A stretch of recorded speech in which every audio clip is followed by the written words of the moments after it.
Hey there, I'm the MadCatster. My glad to see you here. Well, I went to see the Barbie movie. Yes, believe it or not, I did. And I'm going to tell you my takeaways, and we're going to talk about something in the movie that's going viral, and which is kind of what spurred me to go see it. So buckle up and let's go.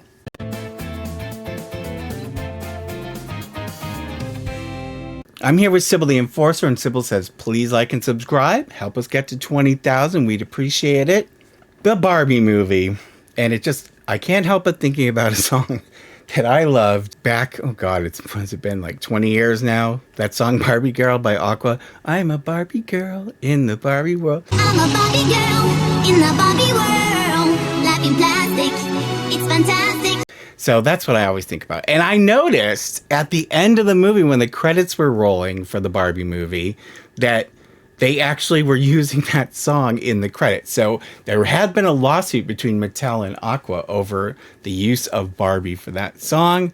And of course, they didn't use the image or anything, but it was the fact that, it was clear what the inference was. And I know that ended up settling. So apparently there's no bad blood because the Barbie movie did use Barbie Girl at the end of the movie in the credits. I had seen the hype about the Barbie movie and what a record breaker it was over the first weekend it opened. It wasn't really at the top of my list of movies to see. There are a lot of other things that I could think of that I want to go see. But I read an article about something that is going viral in memes on the internet because of a small portion of the Barbie movie that intrigued me. So I channeled my inner teenage girl, which wasn't as hard as you might think it was, and I went to see the Barbie movie. Now I've seen there's a lot of back and forth. People love it, people hate it.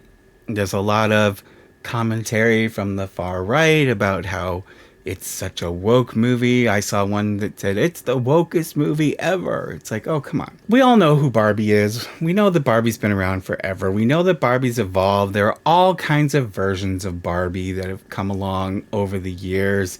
And the movie basically, and this is my takeaway from it, without getting too in-depth, because we're not going to do a huge review of the movie. And it's not really what the detractors have to say about it, in my opinion, when you take the whole thing together. And a lot of people who are talking crap about the Barbie movie, I'm sure haven't even seen the movie, okay? They're just going on what they've heard, because it's the same thing. They always complain about stuff that they really don't know anything about. And in my opinion, when you take the movie as a whole and you see it from start to finish, it's not quite what some people have made it out to be. We know Barbie's been around forever. And in the movie, basically what it is Barbie and Ken, and they show them, living their idyllic lives, and they're in Barbie world, and everybody lives in the same Barbie dream house, and their days are basically cookie cutters of each other. And Barbie and Ken basically go through identity crises where they're both trying to figure out how they fit in, because,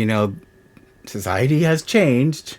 I know some people wish it wouldn't, but it has changed, and Barbie has tried to evolve with it. But the Margot Robbie character plays like the stereotypical Barbie, and Ken's Ken, and Ken, his big thing is he says, I do beach.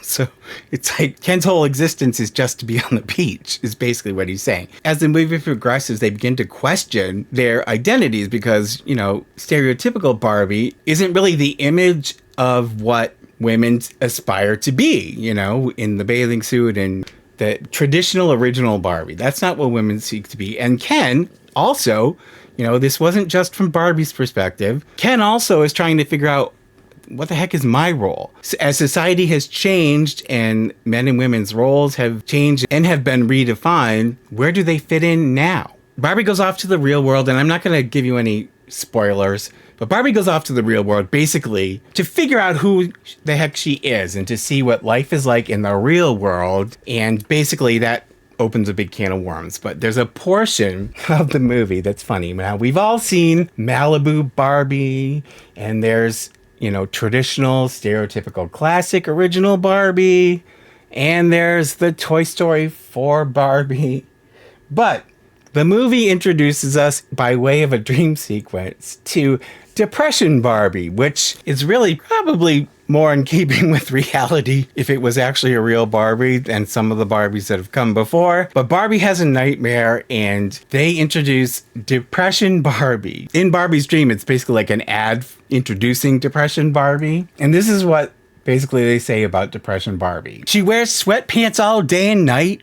She spends 7 hours scrolling through her estranged best friend's engagement photos on Instagram.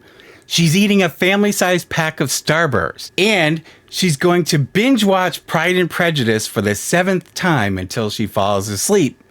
And then they say anxiety, panic attacks, and OCD sold separately. So this is part of Barbie's nightmare. She's having like dark thoughts, and I'm not going to go into the whole premise, but apparently this struck a chord with a lot of people because there was an article on Pop Buzz that said the depressed Barbie commercial in the Barbie movie, that Pride and Prejudice call out, it's hitting a bit too close to home for some viewers. And so there were a bunch of memes, and I'll show you a few of them here. And here's one person says, I've never felt more seen than when they made Barbie depressed, repressed, and obsessed with Pride and Prejudice. This is real representation. And this one shows a picture that says, me watching Depression Barbie after watching Pride and Prejudice last night. And this one says, still thinking about that line in Barbie when they said Depression Barbie watches the BBC Pride and Prejudice on repeat. And then they showed that Colin Firth clip. And I don't think I've ever felt more called out in my life before.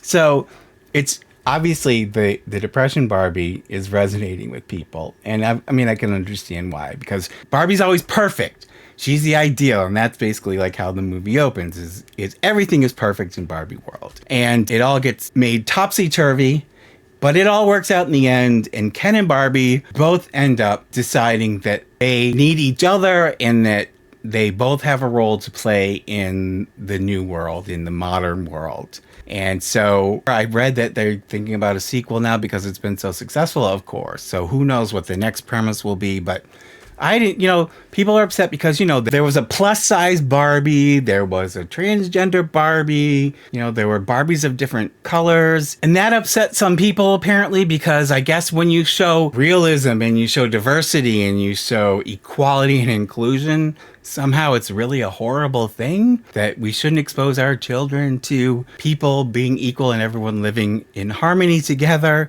We should continue to have a white Christian everything that isn't that culture, and that's what beautiful America is supposed to be. Well, I don't agree with that. Everyone's entitled to their opinion. But would I recommend the Barbie movie? I guess I would. I mean, I wouldn't. It wasn't, like I said, on the top of my list. I don't really relate to Barbie, but it was enjoyable. It was entertaining, and I think the message was good, and I don't think the message was quite what some people think it was, like I said. But anyways, let me know down in the comments. Have you seen it? Are you gonna see it? Do you think they should make a Depression Barbie? I want to thank all of our Patreon patrons as always. Thank you so much, you guys, for your support. We really appreciate it. And our channel members, thank you, thank you. I hope you guys are enjoying your summer. It's been hot as you know what the last several days, probably where you are too. But we just had a big thunderstorm, and I'm hoping it's going to cool off a little bit. We'll see. I'll be doing a video about my 2-year anniversary, and we're going to have a small giveaway. Keep your eyes open for that. In the interim, take care of yourselves, love one another, and I will see you in the next one. Pretty please. Subscribe, like, and hit the bell. I get a treat for every new sub. Thank you.